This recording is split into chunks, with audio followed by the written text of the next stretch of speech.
when it comes to any format of economic growth in India.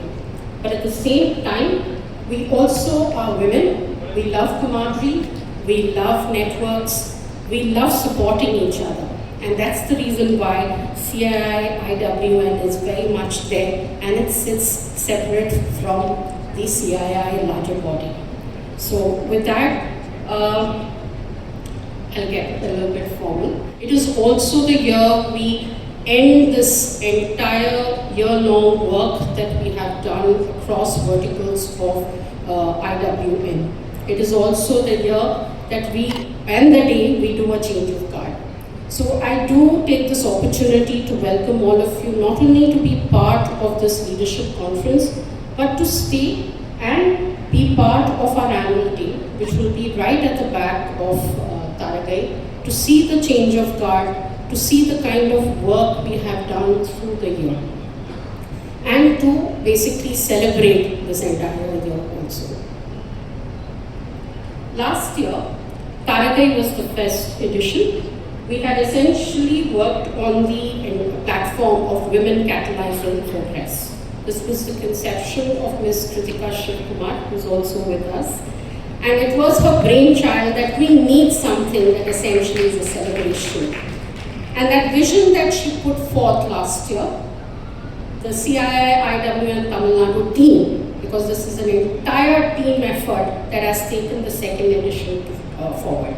Through the year, through the day, you're going to essentially see various different speakers coming and speaking. We have kept Taragai at the back of She Leads, which is also our MOU with the Tamil Nadu government, where we are looking at how to include women in workforce participation, and also to essentially see how equity hiring practices can be done in the workplace.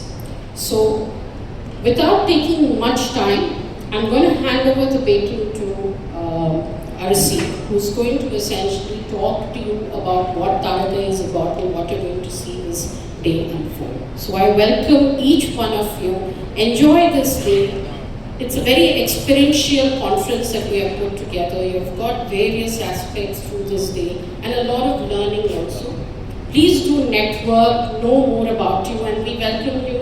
If you'd like to join IWN, we are right here. So thank you so much.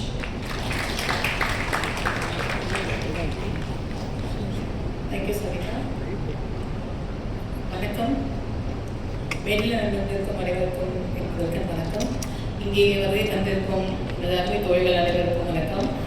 மகளிர் தின வாழ்த்துக்கள். So தாரகை வந்து எங்கள் ஐவியனோட திருவிழா. So இந்த திருவிழாவுக்கு வந்து எல்லாரும் வந்ததுக்கு எங்களுக்கு ரொம்ப சந்தோஷம். And so இன்னைக்கு தாரகையில் வந்து we are going to see 5 different sessions. And so the first will be Taragai Leads.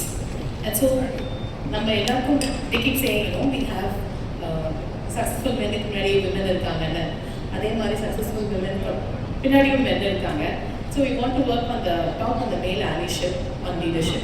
அதுக்காக we have our counterparts from CII will be joining us in the male allyship panel. And then following that, we are going to talk on the entrepreneurship and founders and readiness with financial background, and that will be called Taragai Creates. At the time, we will be breaking for lunch, and the lunch we need a fun session. So we are going to have a master class, which is under Taragai Within, where Deepak will be talking on energy, intelligence, and emotional resilience. Upon 240K, we are again going to work on the most expected session in Taragai, which will be the Taragai Spotlight, which comes under My Taragai Within. Sorry, My Taragai Movement. And so we go on a tea break and we move to another panel on career growth and board readiness, which comes under Taragai Growth. And we'll close the whole conclave with the most expected power panel on the topic Women Shaping Tamil Nadu at 2030, followed by an equal opportunity pledge, which is being created on Savita's guidance and for She Leads and TNDC. And so it's going to be a power-packed event. It's going to be like a lot of learning, a lot of networking, a lot of meeting new people and understanding. And so please stay tuned, enjoy all the sessions, and please be a member of IVEN if you haven't. Thank you.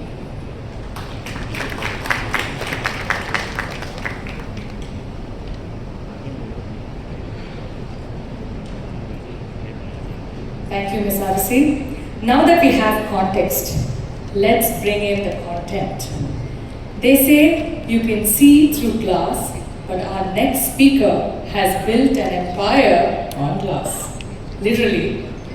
Mr. A.R. Unnikrishnan is the chairman of CII Tamil Nadu and managing director at Glass Group Solutions, St. Gobain, India.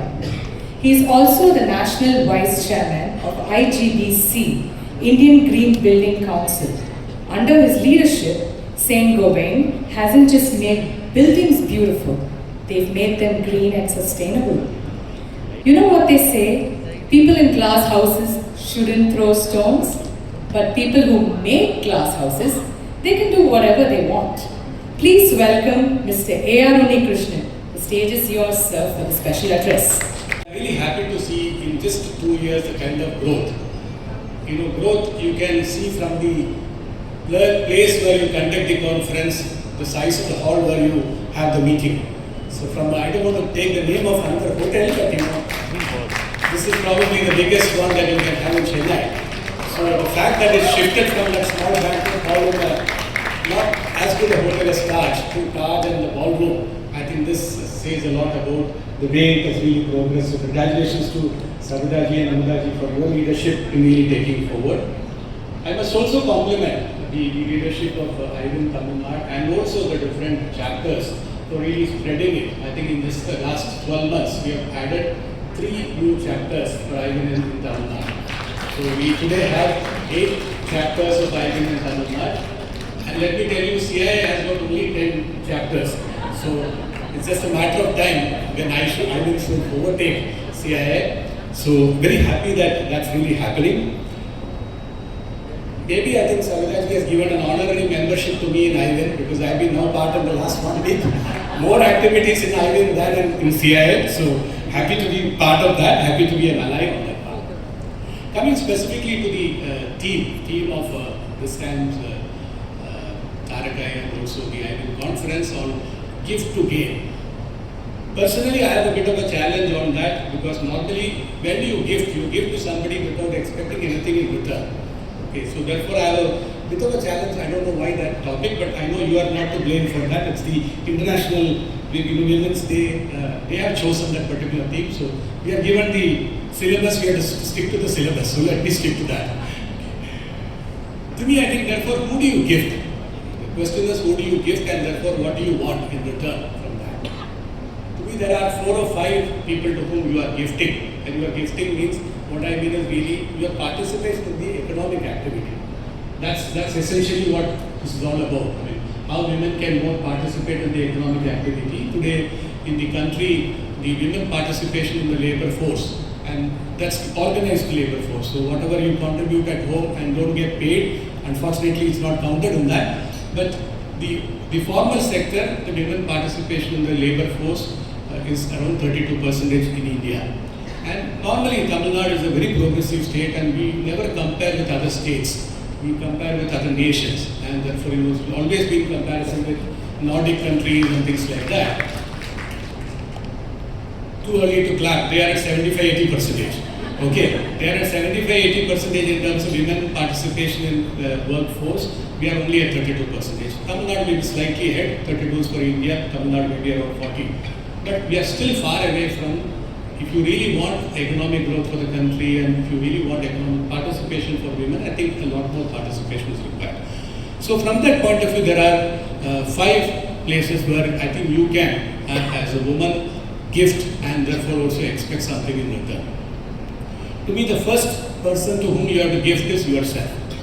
Before anybody else, you give to yourself. What do you give to yourself? You give to yourself the economic freedom, the dignity, the kind of learning that you get, the confidence that you get. I think that is the first and foremost thing. So before worrying about the nation, world, state, everything, please think about yourself and give to yourself that particular, what does participation in the economic activity really brings in to you.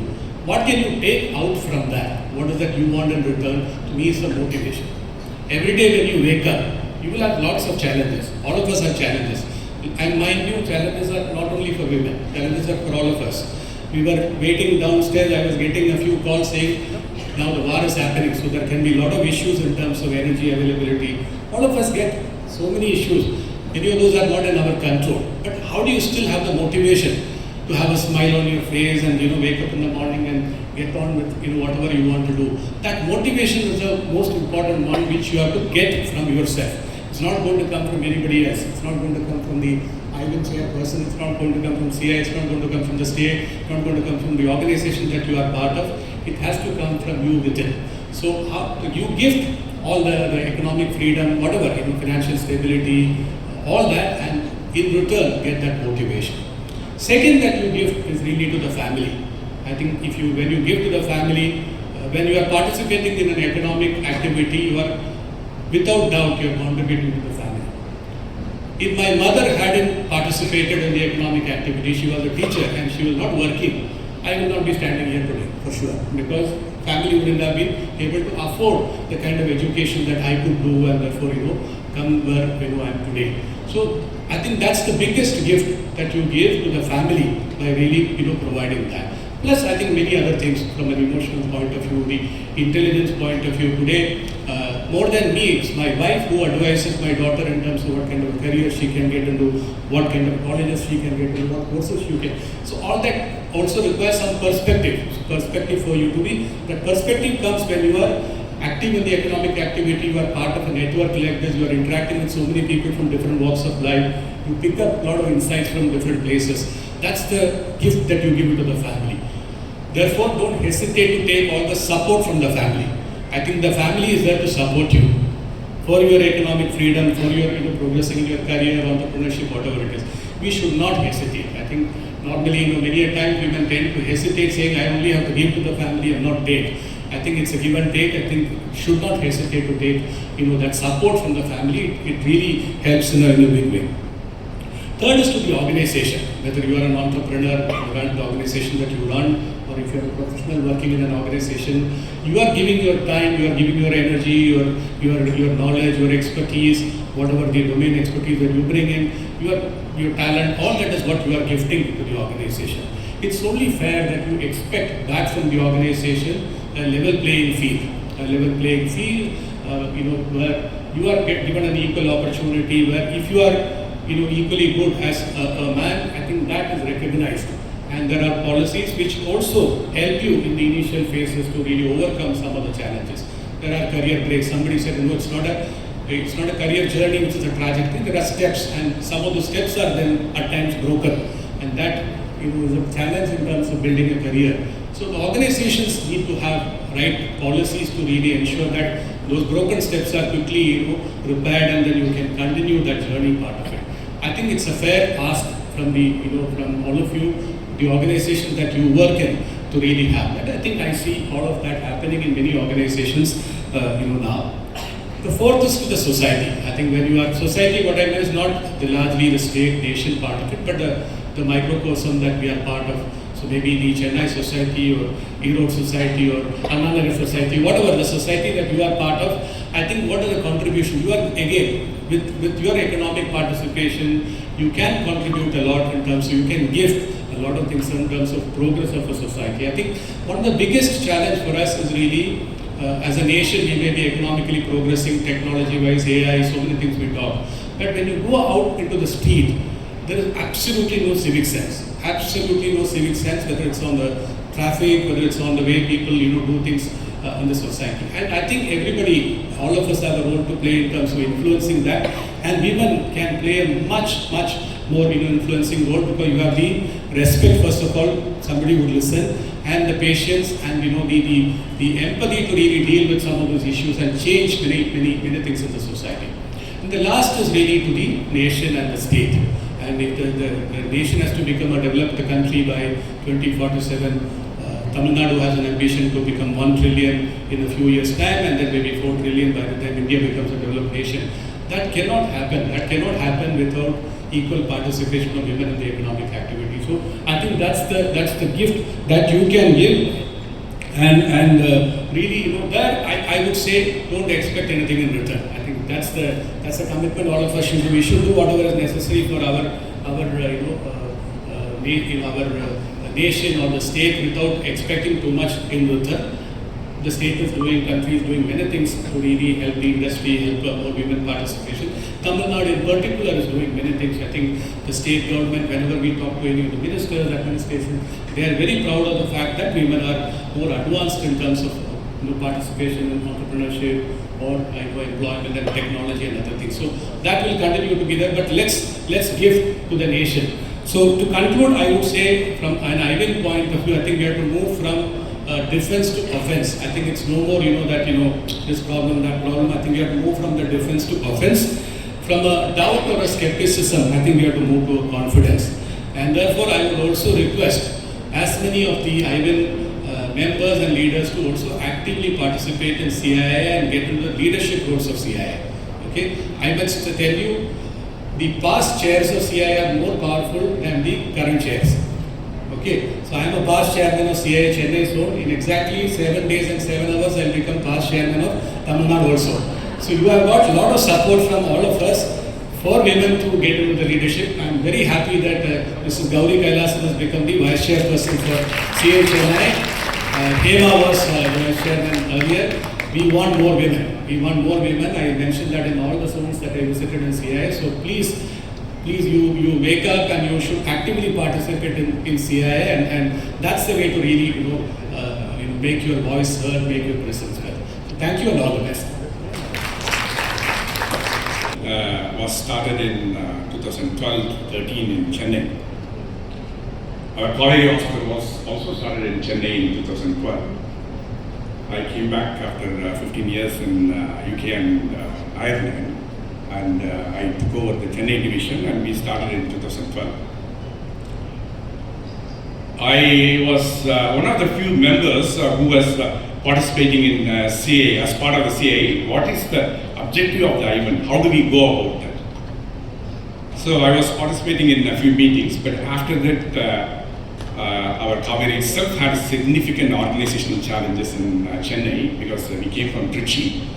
We didn't know how to carry forward our hospital, which was mainly as an affordable care in a tier 2, tier 3 city in Trichy. But in Chennai, the market, everything was different, and Chennai people are not ready to accept. So between 2012 to 2016-17, we had our own significant organizational challenges. So I couldn't take part in any one of the CAA and IVIN related activities in the CAA, the IVIN. Then it's really heartwarming for me after nearly 13 years. I stand here as the chief guest for the CAA IVIN event, where I see there are 8 zones here in Tamil Nadu alone. And today, this morning, I was checking at where we are meeting because I went through the invitation. And when I saw it's a Taj Coromandel, and I here see the large crowd.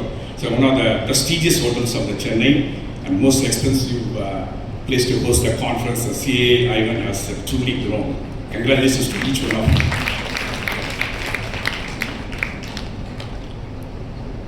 Women in the workforce, Mr. A.R. Avunikrishnan told the statistics. We are from healthcare. I'm a doctor, I'm a practicing orthopedic surgeon. In healthcare, you all know, when you go enter a hospital, except for some senior doctors, everywhere across all the touch points of healthcare, you will see majority of them are women. Today, we have got 12 hospitals, 2,500 beds in Tamil Nadu and Karnataka. And we have got 13,000 people working with us. And thank you. And 70% of them are women. But do we understand that? I mean, even though 70% of our workforce is women, as an organization, not only Kaveri, any healthcare organization, do we really understand what your women needs, what your women wants, either in the workplace or out of the workplace? I don't think so.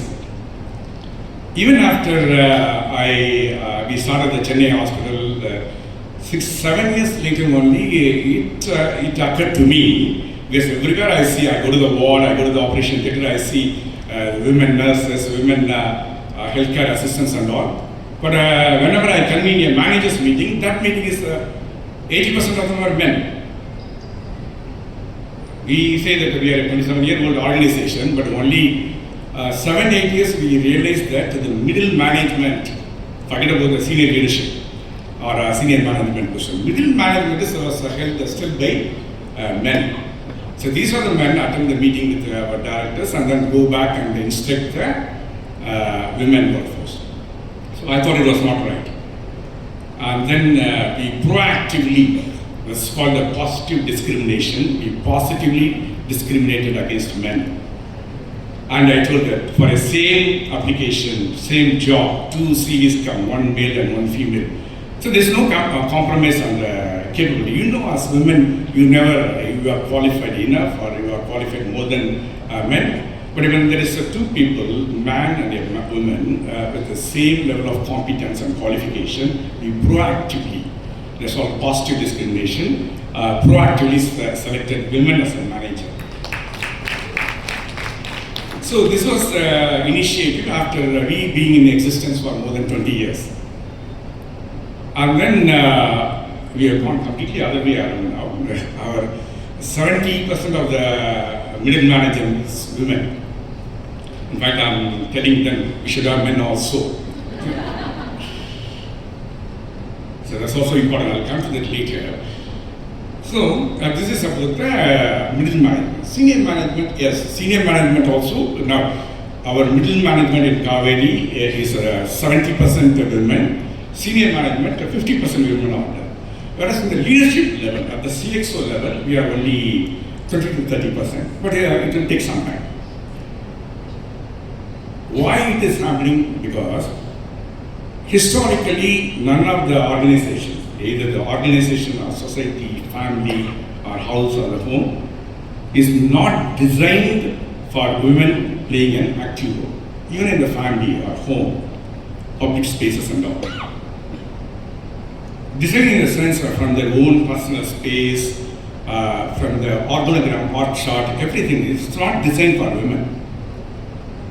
What is safety? I know we all know about, we discuss about safety of the women in workplace. A white paper is also going to be released today. There is a hidden leadership issues for women, that is the health. Whenever a woman wants to scale up in the career as a professional or if they are a founder of an organization, when the organization is setting for a growth, there's always a change in the women's health through the phases. When they want to come from a junior executive to the management, to entry level management level, at least from healthcare I can see, then that is the time the family, they get married and they may be on the family way. So they have to take a career break to go through the maternity and then the child care. And then with all the hard work again, come back to work, return to work again is a challenge, return to work. And then when they want to get into the senior management, if they choose for the second child, again there is another break. So successive stages of the career, whether you are a professional or a founder of an organization, you go through all the challenges which men we don't undergo. Andropause is still the thing. Man also goes for almost similar to menopause, but this way. So then, when the women reach their late 40s or early 50s, that's the time to get into the leadership position. One is their women's own hormonal challenges. And second thing, many a times I see that that's the time their daughter or son will get married, and also their in-laws or even the parents, they get ill. I've seen several times women in the late 50s or early 60s coming in. I'm a practicing orthopedic surgeon. They were in an advanced stage of osteoarthritis. They need knee replacement. When I address knee replacement, they say, no doctor, I'm going to US to take care of my daughter's delivery. Or my father-in-law had recently a stroke. He's recovering at her home. I have to take care of him at home. Again, it puts them off. This is all the critical stages. When the woman is in the late 20, early 30, and then the late 40, early 50, or late 50. At every stage where your career as a professional or as a founder, you or the organization needs a pivot. But that's the time they have health as a challenge, healthcare related things. I always tell them, if you have to get a knee replacement, it's for you. You are the person. Yeah, we all talk about the responsibility to the society or the family or the country. But you are the most important person. You take care of yourself. Self-care is not selfishness. That is the most selfless act you can do. I take care of my health. So I contribute in a lot of ways to my family or the society or the country. So I always tell them, for you to remain independent, to take care of the business or anything, your health is important. So take care of that. Because when we started a preventive health checkup, 10 years back we made this health checkup mandatory for all our 13,000 employees. We found out that 70% of the workforce is women, and more than 70% of them were found to be anemic, the low hemoglobin, low iron level. All the girls, the young nurses coming from the tier 2, tier 3 cities, they were found to be having a hemoglobin of sometimes 5 or 6, where normally it should be 12 and above. So at the entry level itself, they have a health challenge. So at every point of time, please take care of your health. Then only you can contribute to you, yourself, your organization, or your career self-care. So there is another interesting point. Our hospitals is a tertiary to quaternary care organization. We do one of the highest number of liver, kidney, and heart and lung transplants in the state. One interesting statistic is men and women they get equally affected by the kidney or the liver disease, except for the alcoholic liver disease, which is more common in men because of their lifestyle. So more than 65% of the organ donors, forget about the cadaveric organ donation, that's different. Live organ donation, more than 65% of the donors are women and 70% of the recipients are men. How is it justified? You tell me. So men and women equally affected by the kidney and liver disease. Recipient organ donation is a 70% men, 65% of them are women. Because of the patriarchal society we grew in, always say, okay, if a husband has got a kidney problem, wife is expected to donate the kidney. But if the wife has a kidney problem, even if the husband sometimes wants to donate, the wife says, no sir, when so how is it justified? I mean, you can't be a sacrificial lamb, right? So 70% of the men are happily receiving organs from 68% of the men. So we have to break all these barriers. And if you see everything from the health perspective, you will get the perspective right. Why I have to take care of my health? Why I am important? And while highlighting the health, interesting to notice the next session is male allyship, which is I think Mr. Devarathan sir and Mr. Unikeshan sir, they are all participating. Don't completely ignore men as well, right? For various reasons, right? At least in the introduction she told a few brave men around here. Because you need men also in your life to prove that you are better than them, at least. If not for anything else, at least to prove that you are better than them.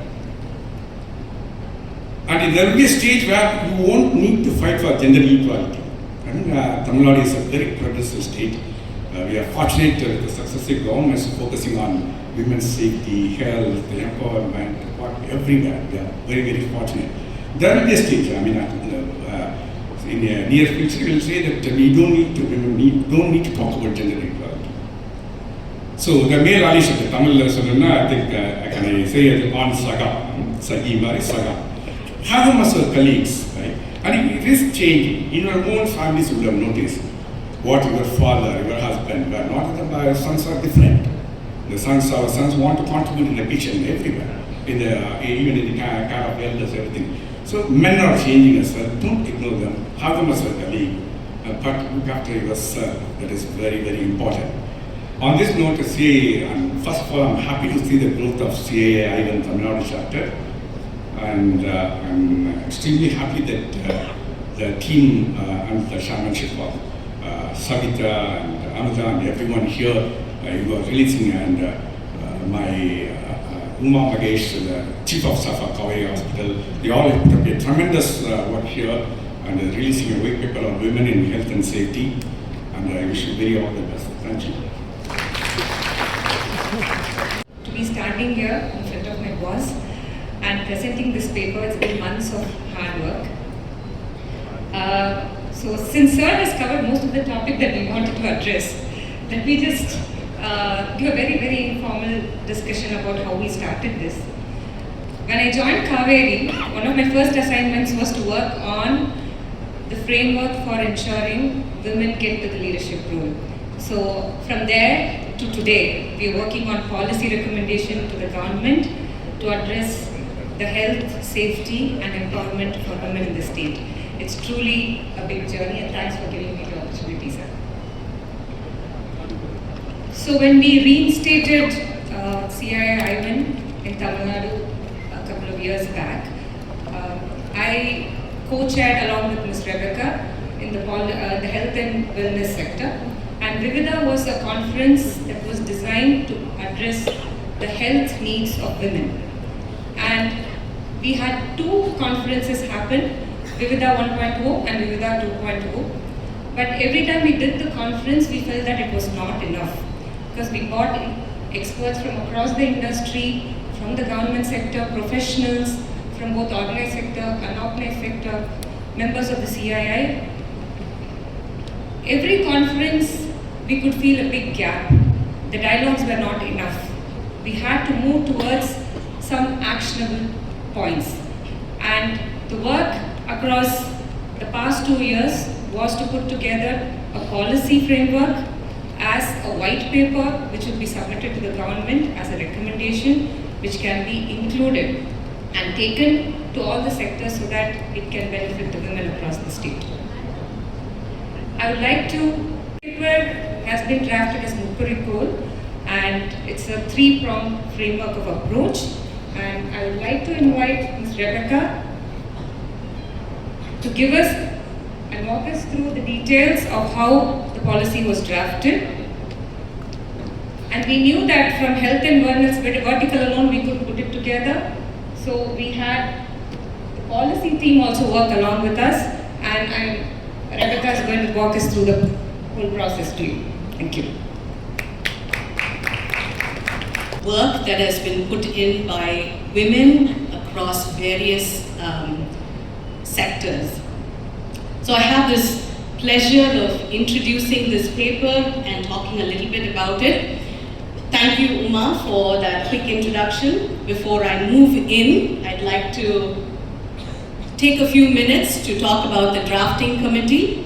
As Uma mentioned, we had two verticals that came up and worked together on this. We had, of course, the health and well-being vertical as well as the policy vertical working on this.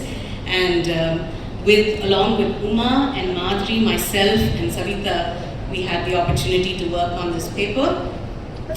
I want to talk about the central policy claim. We talk about the progress of women, the development of women, the engagement of women, and participation of women in the workforce. But is that alone enough? Sometimes it can become and be reduced into tokenism. So how can we move forward with this? So the central policy claim is that it's not only important for women to just engage, but we need to find out how we can ensure that women, their health is taken care of, their safety is provided for, and then they can economically participate and also produce that contributes to the well-being of their families, the state, as well as this nation. So we came up with this 3-pillar framework. I'll get into that a little bit. It's called Nalam, Padagappu, Munnetram. We continuously heard from our previous speakers that Tamil Nadu is one of the most developed states with almost 40% of women in the workforce, which is great. Tamil Nadu also has done a great job in terms of addressing other social indicators and also helping with the development of healthcare for women. But is that alone enough? One of the things that has constantly come up in dialogue and conversation is that we have a lot of women coming and entering the workforce in the front end, but then we talk about the leaky pipeline that women are dropping off. So the question then arises, why? Why is this happening? Why are we not able to retain? And so we needed to understand this leaky pipeline and find out where the structural gaps are. And as Uma said, we started off thinking about it from a health perspective. Is it because women have healthcare needs at certain points in their life that they drop out? Is it because of certain other reasons in the community, in the society, that are not supportive, conducive for their development, that causes them to drop out?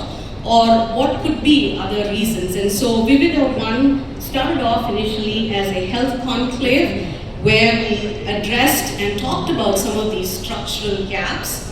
And then Vivida 2 was more really about talking about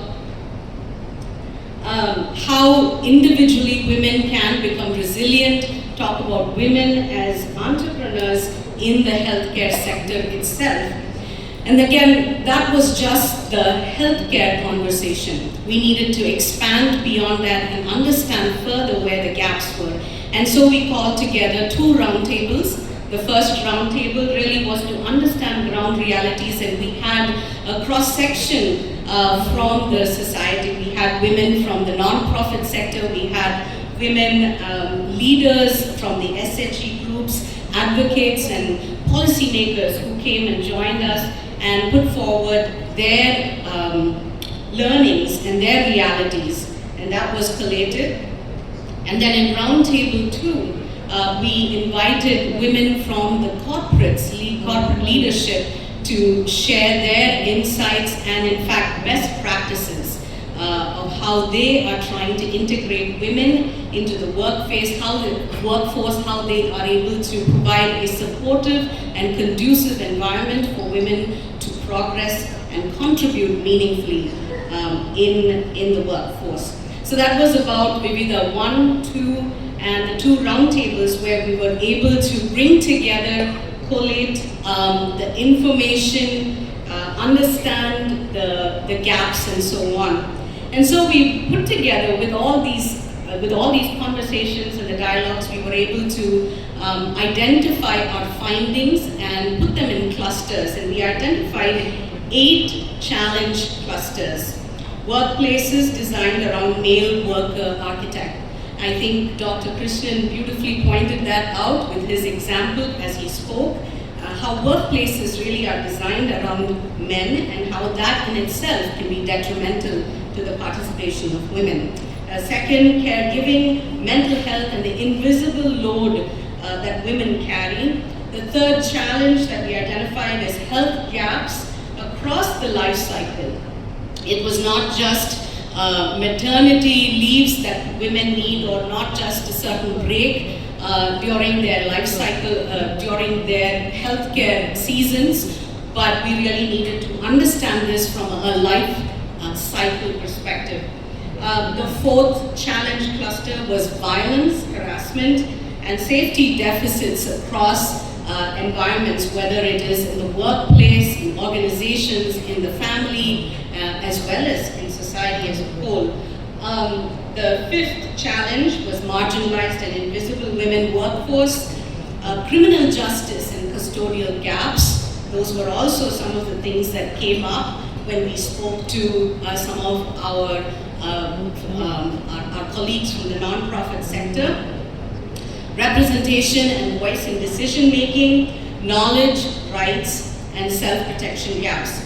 So, with these challenges that we identified throughout the conclave as well as the roundtables, what did we do next? We said, how can these be converted into policy recommendations? I'm just going to skip and keep moving forward. There you go. So, how can we convert this into policy recommendations that ensure women's health, safety, and caregiving? So under health and wellness, we wanted to take on a life cycle approach. Under workplace and caregiving, we wanted to talk about not simply providing maternity benefits, but how we can incorporate childcare spaces and opportunities for women. When we talked about safety and justice, we're talking about rapid cyber abuse units, probably, how we can set that about. Talk about POSH enforcement. Under unorganized sector, we wanted to talk about social security for these women who don't really fall into the regular labor force. Under the gender responsive and occupational health framework, we wanted to see how we can ensure that women's workplaces provide incentives, how they can provide compensations for risks that women face. Women's preventive health package, again, Kaveri set an example by providing the screenings for all of their employees. So these are some very critical policy recommendations that this white paper has put together, has collated in line with the challenges that we found in our dialogues and in our decisions. So I am very excited that we have not just come to a mile marker talking about releasing and launching this white paper, but the kind of work and study that has gone in and the importance it bears for Tamil Nadu's future, especially when we are going to be talking about a 1 trillion economy. It is so important that women's participation, women's engagement, women's productivity is considered from all lenses, whether it's an institutional lens, whether it's a societal lens, whether it's a constitutional lens, as well as a legal lens. And that's what this white paper has helped put forward. As far as action, we're not simply releasing a paper, we're not simply talking about policies, what we must do and what we shouldn't do, but we have the white paper addresses a specific way in which this can be implemented. இந்த ஒரு வார்த்தை வந்து எல்லாமே சொல்லுது. A greeting about a recognition of the light in one another and how lifting it is. That we begin to close this inaugural honor in the same spirit with which we lit the lamp, in recognition, in reverence and in resolve. Our chairwoman, Ms. Savita Jagdishan, opened this morning not just with words, but with conviction, reminding each of us why we are here and what we owe to the women who will follow in our footsteps. Thank you, Savita. Ms. R.C. Arul brought us clarity, grounding us in context, in purpose, and in the quiet urgency that this moment demands.